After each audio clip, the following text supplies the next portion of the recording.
그 도도하던 푸르름도 한풀 꺾여 누렇게 익어갈 즈음 낙동강 삼각주에도 가을이 찾아들었다.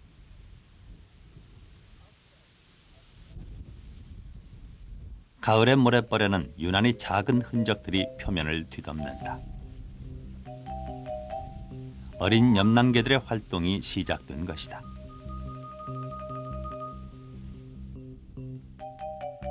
여름철 짝짓기를 거친 암컷의 뱃속에는 알들이 연그러간다.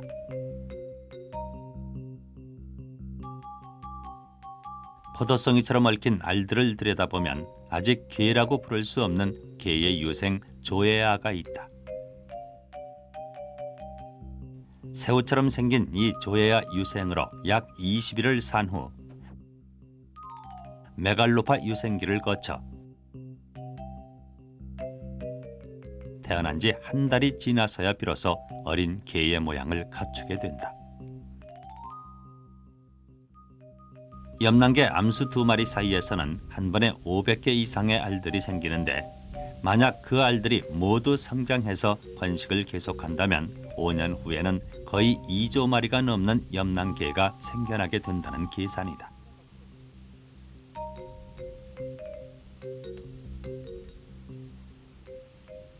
인제대 연구팀과 취재진은 어린 염난개의 생존율을 조사해 보기로 했다. 낙동강 하구 모래등 위에 가로 세로 50cm 넓이의 조사구역 6곳을 정했다.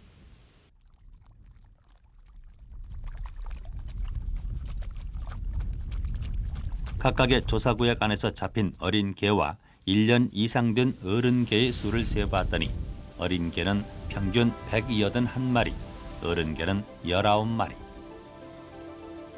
결국 9마리당 1마리 정도만 제대로 성장할 수 있었다는 얘기다. 한 종의 과다한 번식으로 생겨날 생태계의 혼란을 막아내는 자연의 엄연한 질서가 이곳 낙동강 삼각주에도 존재하고 있는 것이다.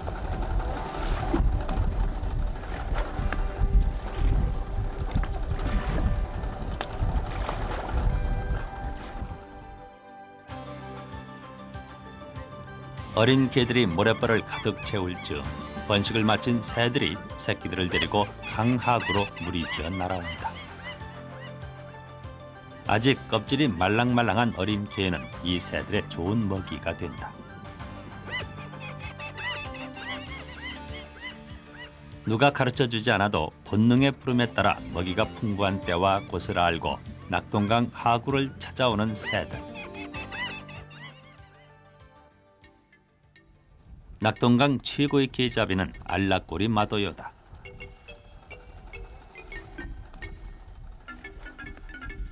이 알락꼬리 마도요는 잡았던 개를 놓치는 것이 아니라 삼키기 거추장스러운 발들을 떼내는 여유를 부리고 있다. 개들은 알락꼬리 마도요의 이런 여유 앞에서도 속수무책으로 먹히고 만다. 길게 휘어진 부리로 모래속을 쿡쿡 찔러 숨어있는 개를 잡아내는 것이 아주 간단해 보인다.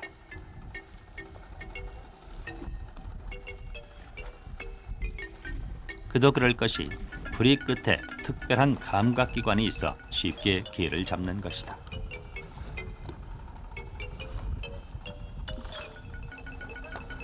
오랜 세월 개를 주식으로 해온 탓에 거기에 맞도록 진화해온 결과다.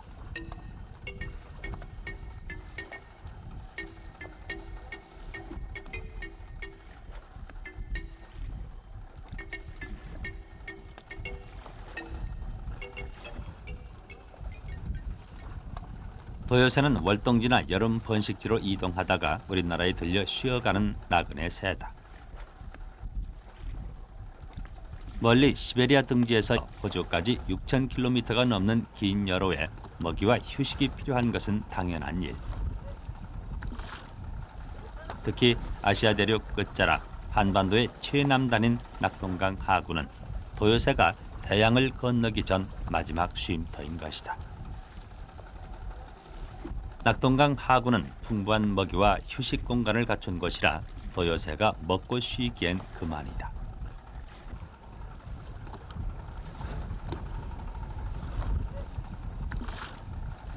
몇 달을 굶은 것처럼 갯벌을 쑤셔대면서도 입에 맞지 않는 채첩은 먹지 않는다.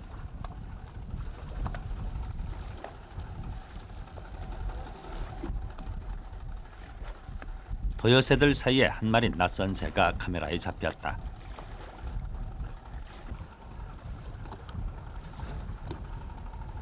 이 새는 천연기념물 제326호 검은머리 물대새다. 우리나라에서는 주로 금강 하구에서 월동하거나 번식하는데 지금 이 새는 알에서 깨어난 지 2달 정도 지난 어린 모습이다.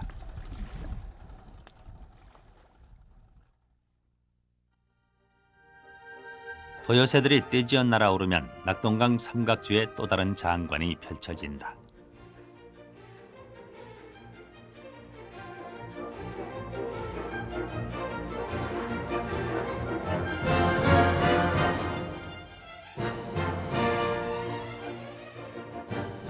배는 희고 등은 어두운 도요새 떼가 일사불란하게 비행하면 마치 하늘의 카드 섹션이라도 펼쳐지는 것 같다.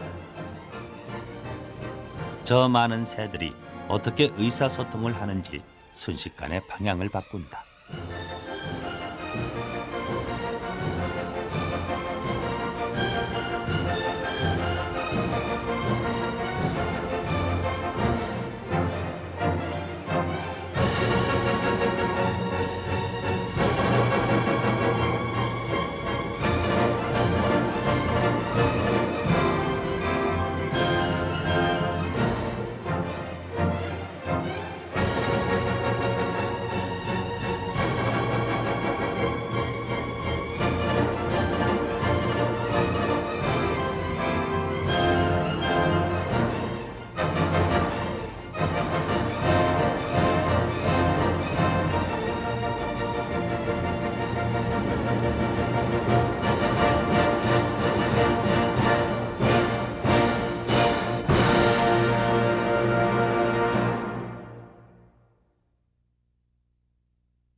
낙동강 삼각주 갈대숲은 도요새들에게 좋은 은신처가 된다.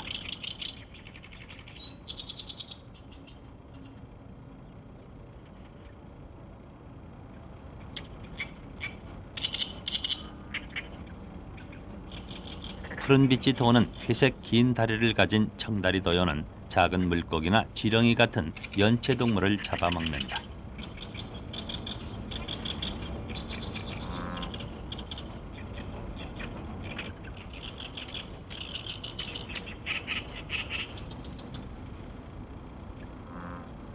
청다리 도요 옆에 좀 작은 것은 쇠청다리 도요다.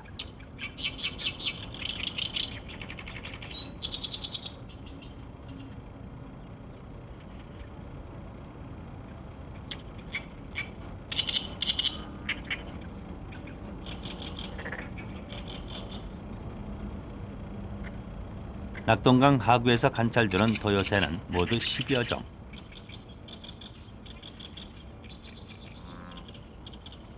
도요새들은 생김새나 크기가 비슷하고 계절마다 깃털에 색이 바뀌어 구별이 어렵다.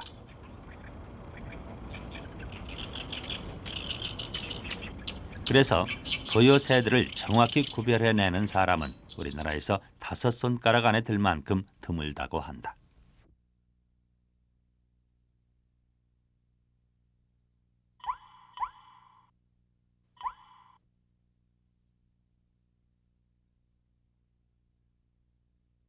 뭘 찾고 있는 걸까?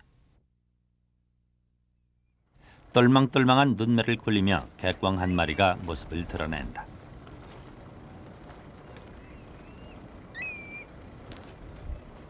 물대새과의 이 객광은 키가 크고 몸매가 다부져 곁에선 민물도요의 모습이 초라해 보일 정도다.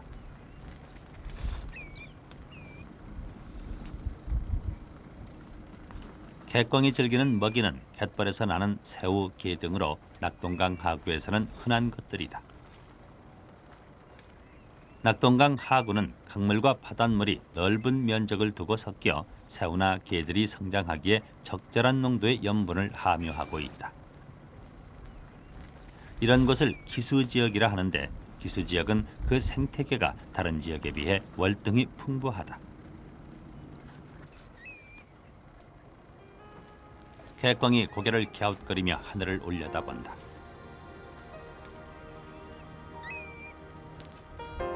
그 커다란 눈에 무엇이 보이는 걸까?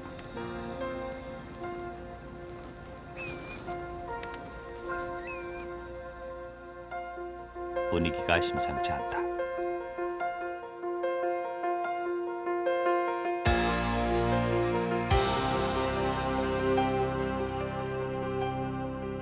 하늘 높은 곳에는 이들을 노리는 존재들이 있다.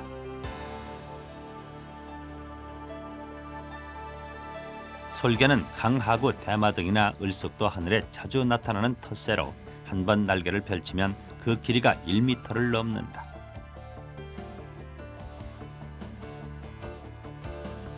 솔개는 사냥할 때 공중을 날면서 지상의 먹이를 노리다가 강한 풀이와 발톱을 사용해 한 번에 낚아챈다.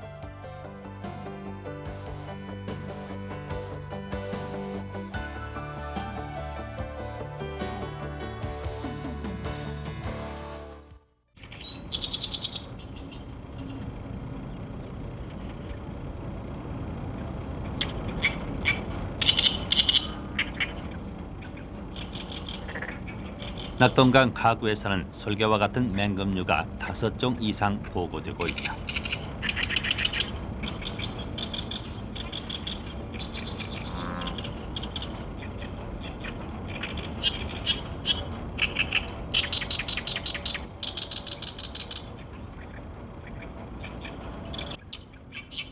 그중 황조롱이는 크기가 30cm 정도로 작은 축에 속한다. 높은 곳에 앉아 앵무새 같은 눈을 굴리며 주위를 두리번거리는 모습이 들쥐나 작은 새들을 찾고 있는 모양이다.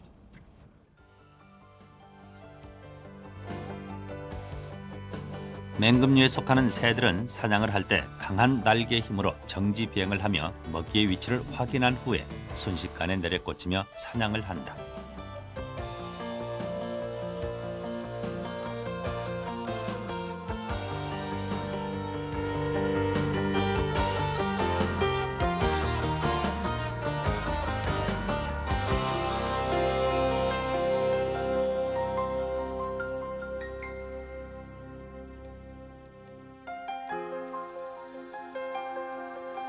이들 맹금류가 낙동강 삼각주 먹이사슬의 가장 높은 곳에 있다.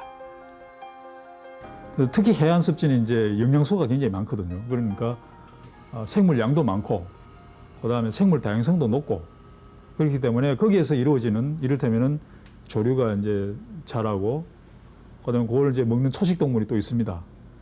그다음에 이제 또 그런 초식 동물을 먹는 그런 대형 갑각류라든가 저서 동물이 있고, 그다음에 이제 또는 그 초식 동물이나 그런 그 육식 그 저서 갑각류를 먹는 그런 또 조류라든가 새 있지 않습니까? 이렇게 이어지는 그런 그 먹이 연쇄. 그럼 이와 같은 이제 그런 그 생물들이 살다 죽으면 다시 이제 미생물 세균에 의해서 분해되지 않습니까? 그러면 그 하나의 그 완벽한 하나의 그 먹이 연쇄가 이루어지는 겁니다. 그러니까 우리가 보통 해안 염습지에는 이제 이런 그 생물이 다양하니까 그만큼 이제 사실은 그 정화 기능도 합니다. 이런 그런 생물들이 섭취를 하니까, 그러니까 결국 이제 그 먹이 연쇄를 따라서 외부로 유출되는 거거든요. 그러니까 그만큼 사실은 정화 기능을 하는 거죠.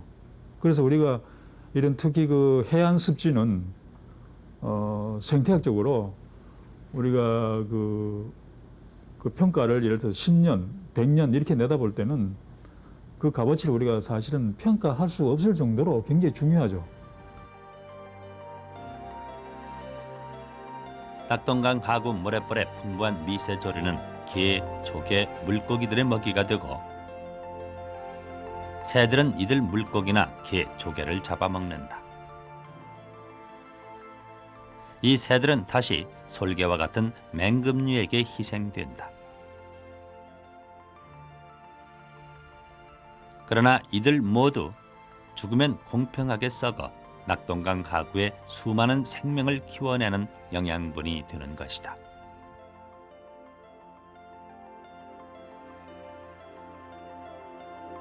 이 먹이 사슬을 모두 품어 안고 생명의 바퀴가 끝없이 굴러가게 하는 것이 바로 낙동강 삼각주다. 그런데 우리는 낙동강 삼각주를 그저 땅이 미쳐 되지 못한 축축한 공간으로 인식하고 있다.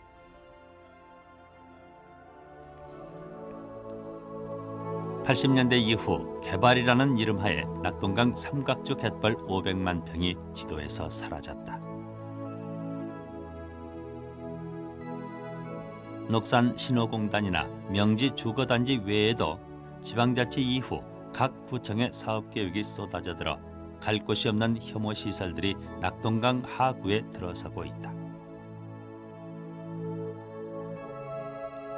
부산시 용진안에 대한 최선의 대안인 양 공장 부지로 주택단지로 쓰레기 매립장으로 만들기 위해 낙동강 삼각주를 파헤치고 있는 것이다.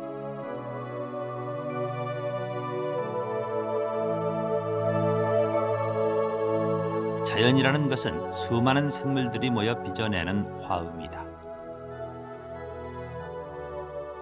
그중에 단 한 단계의 생물이 멸종해도 연쇄적 파급 효과는 그들이 속한 생태계를 무너뜨리기에 충분하다.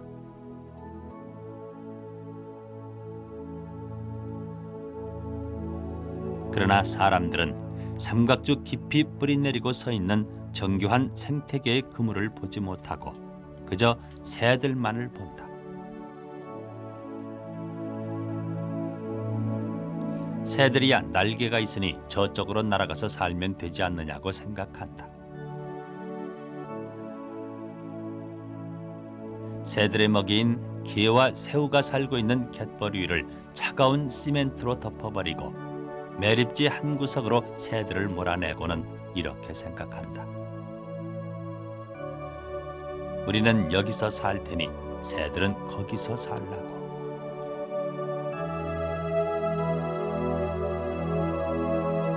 그러나 갯벌이 줄어들면 개나 새우도 줄어들고 당연히 새들도 줄어들 수밖에 없다.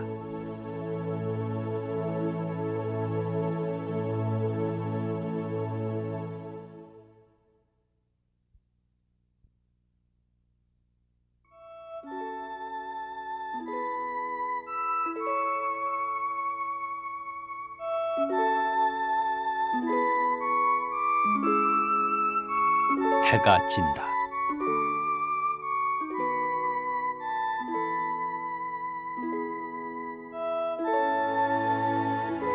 인간이 쓴 100권의 소설이 한 차례 석양이 주는 감동을 넘어설 수 있을까?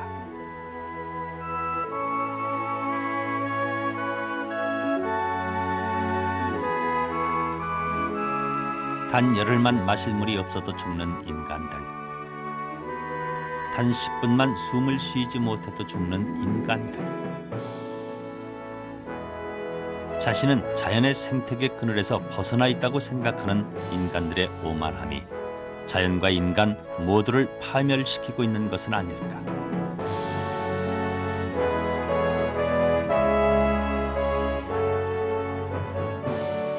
다대포 앞바다에서 떠오른 태양은 낙동강 삼각주의 모든 생명들에게 하루를 선사하고 갈대숲 넘어 봉화산으로 떨어지는데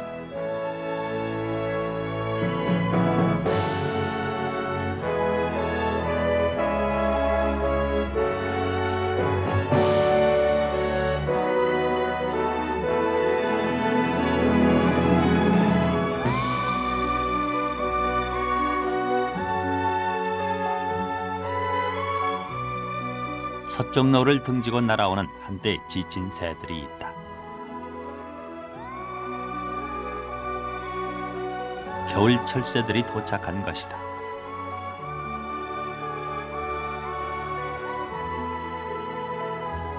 멀리 시베리아 등지에서 여름을 보낸 이 새들은 머릿속에 깊이 새겨진 지도를 따라 이곳 낙동강 삼각주를 찾아왔다.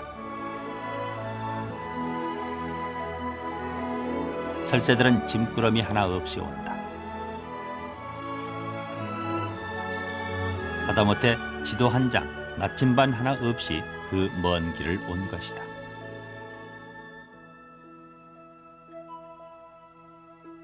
작은 머릿속에 해안선이나 산맥 같은 지리적 지도를 넣고 태양과 별을 나침반 삼아 매년 이곳으로 찾아온다.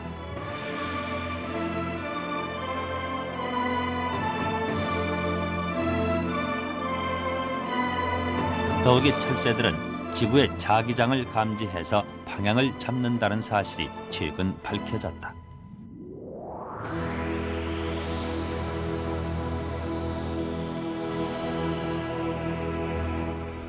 새들은 선두에 나서서 방향을 잡는 지도자를 서로 돌아가며 맡아 체력을 안배한다.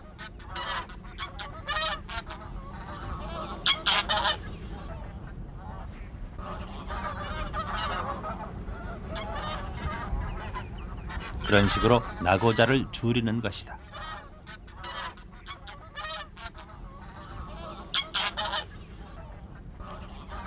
철새들의 V자 대형은 오랜 경험을 통해 터득한 최고의 비행 전략이라고 할 수 있다.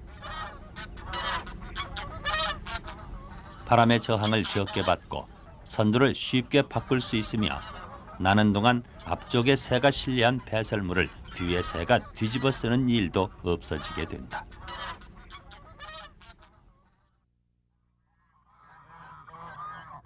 을숙도 갯벌은 이미 새들로 가득해서 내려앉을 곳을 찾기가 쉽지 않다.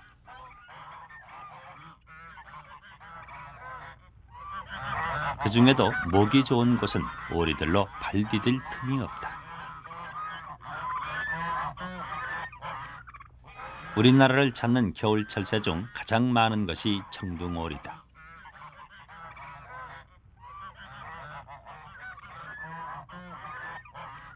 겨울 철새들은 번식기가 끝나는 가을이 되면 암수의 구별이 없이 중성화되는데 이 청둥오리 내외는 아직도 사랑이 식지 않았는지 떨어질 줄을 모른다. 지보리의 조상이라고 알려진 청둥오리는 잡식성이라 물밑에 수초나 지렁이, 조개들을 가리지 않고 먹는다.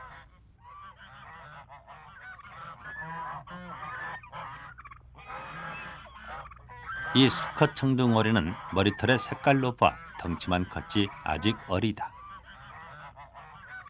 이번 여름에 태어나 낙동강 구경은 처음인 것이다. 이 청둥오리가 다시 여름 번식지로 갈 즈음이면 머리털의 색도 번쩍이는 초록색으로 변할 것이고 마음에 드는 암컷도 만날 수 있을 것이다. 이듬해 가을, 지금의 자신처럼 부시시한 털색을 가진 새끼들을 이끌고 다시 낙동강 하구를 찾아올 것이며 철새들의 이런 대물림을 통해 낙동강 하구라는 유산은 후손들에게 계속 상속되는 것이다.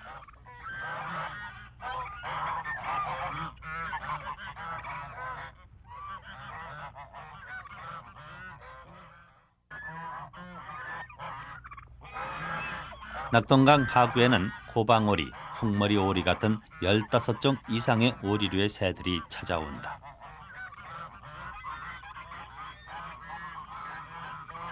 다른 새들처럼 오리도 수컷의 깃이 화려한데 숨어서 알을 품고 새끼를 길러야 하는 암컷은 자연히 보호색으로 진화돼 다소 우중충한 색깔을 갖게 됐다.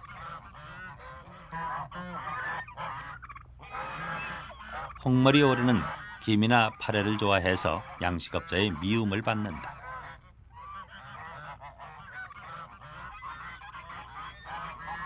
이 오리 부부는 멀리 미국에서 날아온 보기 드문 철새다.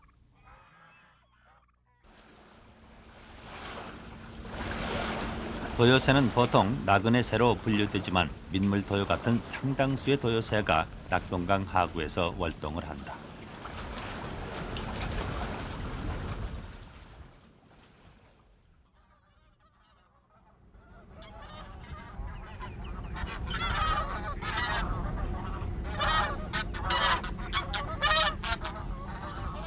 목을 날개 밑에 박고 자는 큰 기러기.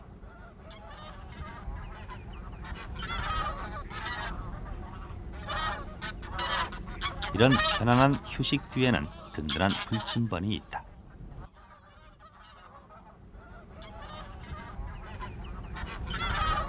기러기들은 보통 7, 8마리의 한 가족이 무리를 이루는데 경험이 많은 부모들은 항상 가족의 안전을 책임져야 한다.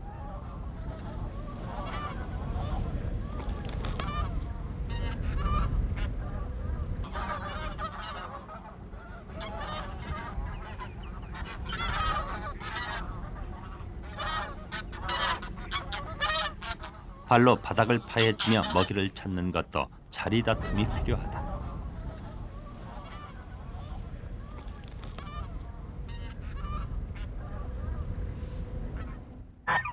겨울 철새들의 휴식처에 난데없이 백로 한 마리가 나타났다.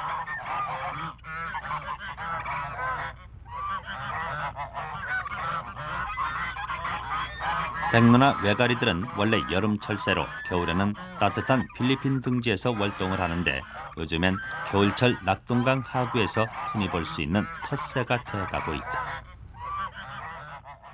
추측건데 일부는 그 세계적인 그 지구의 온난화의 영향이 아닌가. 두 번째는 오염된 먹이를 먹고 그 필리핀까지 먼 거리를 이동할 수 없는 새들이 여기서 나고자가 있지 않나. 그 외 여러 가지 그 환경 요인, 그 공해 문제 때문에 이러한 철새들이 이렇게 남는 것으로 봐서 점점 이 환경이 그 과거에 비해서 나빠지는 걸로 우리가 알 수가 있습니다. 그래서 이러한 것도 매년 조사를 하게 되면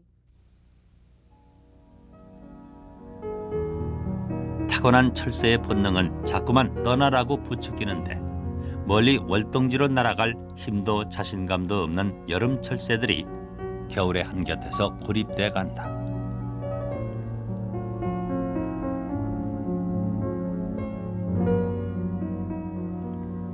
이 쇠백로는 목에 상처가 심각하다. 이런 몸으로 수천 킬로미터를 날아갈 수는 없는 것이다.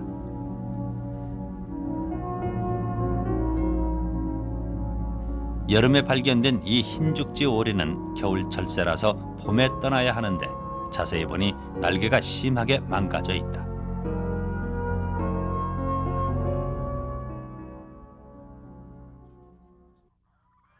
흰죽지 오리는 87년 하구원이 완공돼 강물의 수심이 평균 7m 이상으로 깊어지면서 그 수가 급격히 늘어난 겨울 철새다.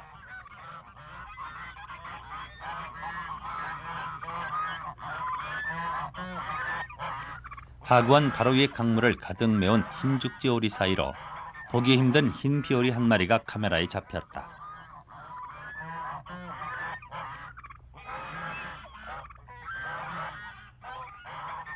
이곳은 수심이 깊어 주로 잠수를 해서 먹이를 찾는 새들이 많이 관찰된다.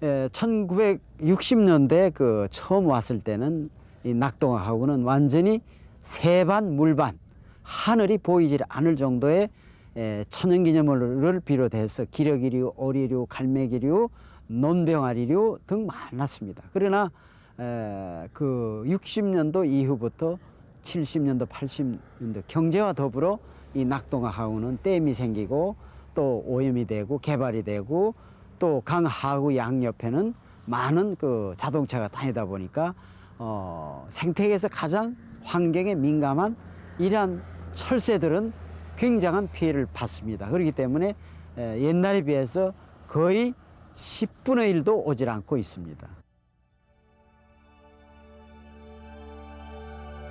96년 2월부터 4월까지 환경부에서 실시한 철새 센서스 결과를 보면 금강, 아산만, 서산만, 한강, 논산 저수지에 이어 낙동강 하구는 겨우 국내 6위의 철새 수를 기록했다.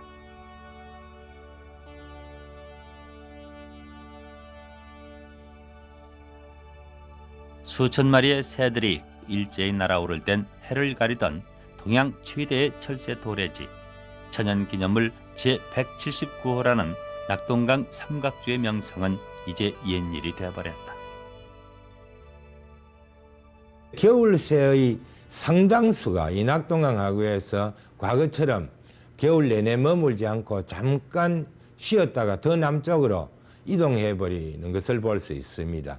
이와 같은 현상은 낙동강 하구가 겨울 내내 월동하기에는 조건이 좋지 않다는 겁니다. 말하자면 먹이가 부족하기 때문에 이곳은 부적당하다 해서 남쪽으로 남하하는데 대단히 안타까운 일이라고 할 수 있습니다. 이래서 일종의 그 기착지 역할밖에 못하는 그러한 환경으로 변한 것은 너무나 안타까운 일이라 하겠습니다.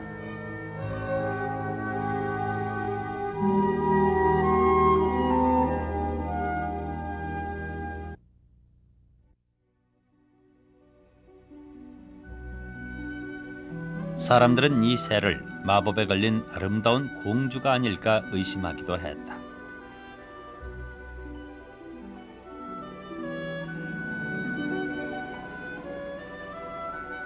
자그만 여자 같은 크기며 고운 목선, 하얀 색깔까지.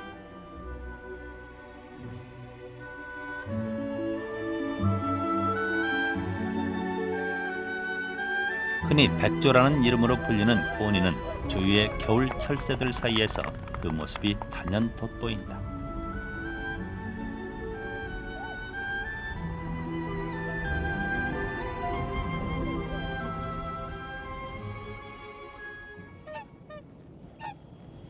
북유럽이나 시베리아에서 여름을 보낸 고니들은 낙동강 물에 내려앉아 목을 축이는 것으로 고향에 돌아온 반가움을 대신한다.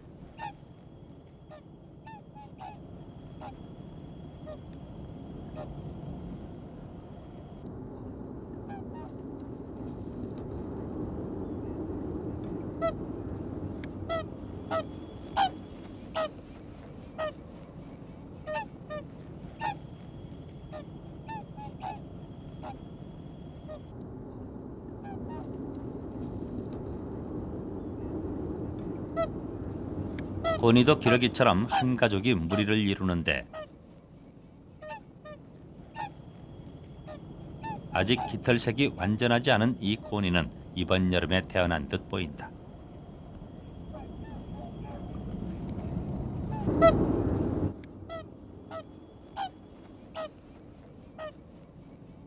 대부분의 고니가 낮에는 쉬고 밤에는 먹이를 먹는 것으로 알려져 있으나 환경이 악화돼 먹이가 줄어들자 낮에 먹이를 찾아 돌아다니는 모습이 눈에 띄게 늘었다.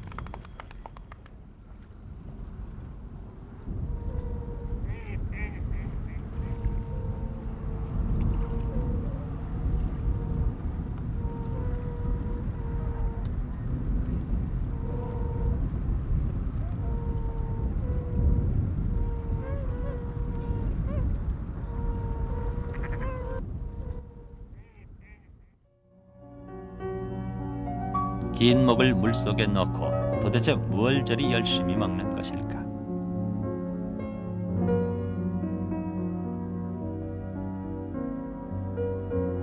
고니의 배설물을 조사해보니 식물성 먹이 외에도 제첩과 같은 조개 껍질이 많이 관찰됐다.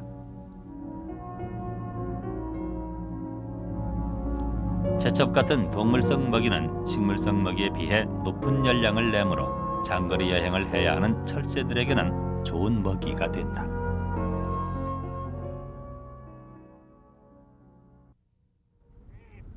그래서 고니는 동물성 먹이가 풍부하고 수심이 얕은 갯벌에서 주로 먹이를 찾는다.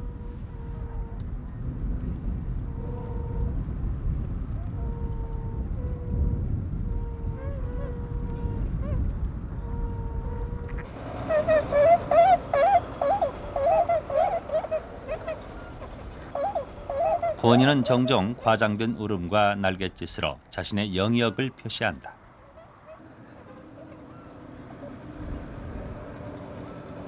먹이가 부족할 땐 한 걸음의 영역이라도 더 확보해야 생존이 쉬워지는 것이다.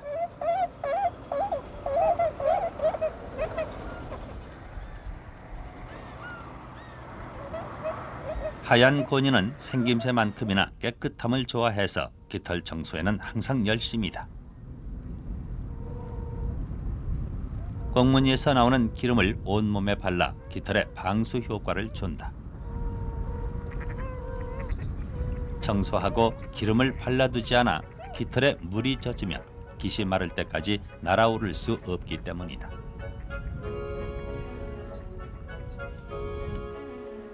꽁무니에서 나오는 기름을 온몸에 바르는 데는 긴 목이 제 몫을 한다.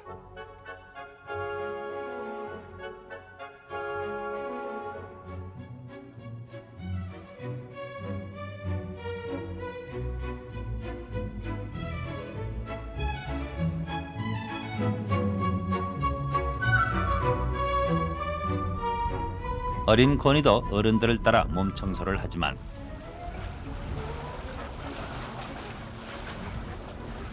어쩐지 어색하고 요란하기만 하다.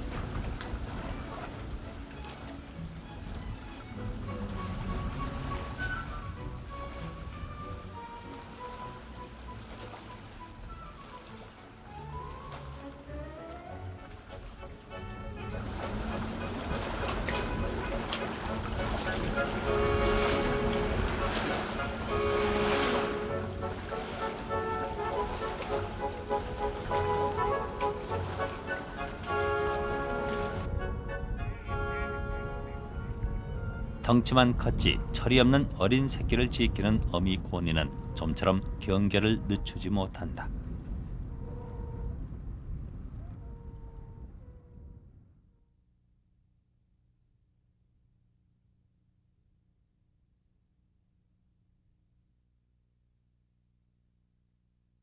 갯벌 위에 웅크리고 자는 고니도 한쪽 다리를 들고 자는 고니도 모두 단잠에 빠진 것 같다.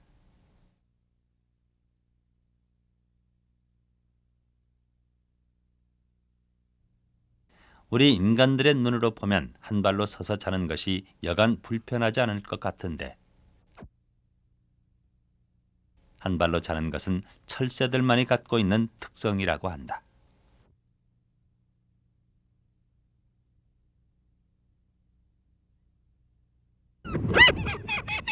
고니의 달콤한 낮잠을 깨우는 불청객들이 나타났다. 길이 1m 20cm가 넘는 고니를 위협할 수 있는 존재는 인간들 뿐이다. 조개캐는 아주머니들이 나타난 것이다.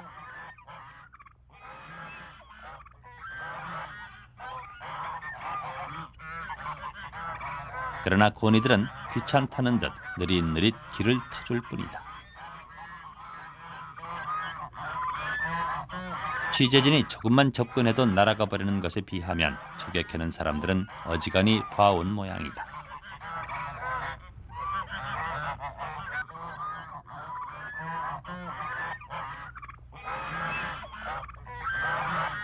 조개 캐는 사람들을 피해 물가로 도망왔지만 이곳은 더 어수선하다.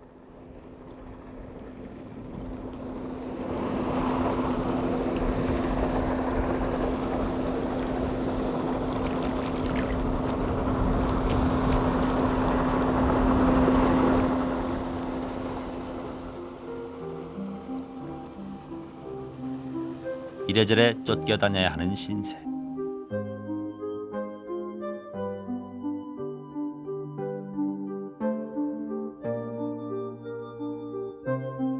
언제 어디서 나타날지 모르는 인간들은 고니를 항상 긴장시키고 쫓겨다녀야 하는 생활이 고니의 에너지를 자꾸만 소모시킨다.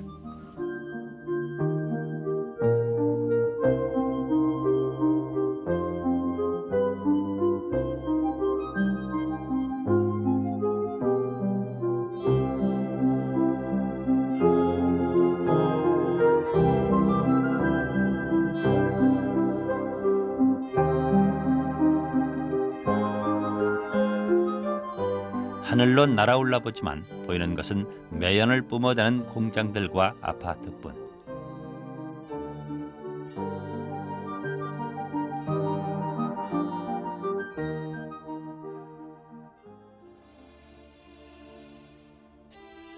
겨울로 접어드는 11월 말,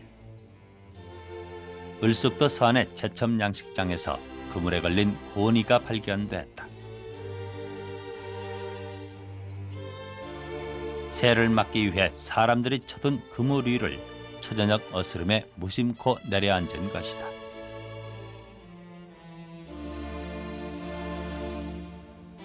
팔에 휘감긴 그물은 죽기 전 다시 날아오르기 위한 고니의 애타는 몸부림을 말해준다.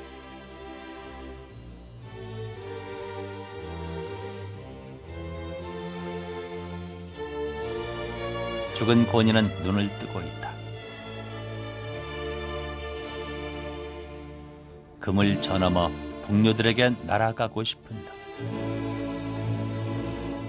사람들은 새들과 함께 살길 원하지 않고 새들을 막는 그물을 치고 있다. 우리는 그물 저쪽에서 멸종의 궁지에 몰린 생물들의 존재를 알지 못한다. 아니, 알면서 모른 척한다. 그들의 다른 이름은 바로 낙동강 삼각주다.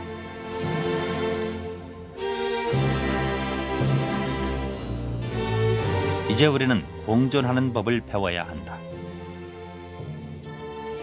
공존이란 희생이나 양보를 말하는 것이 아니라 좀 더 먼 미래를 준비하는 것을 뜻한다.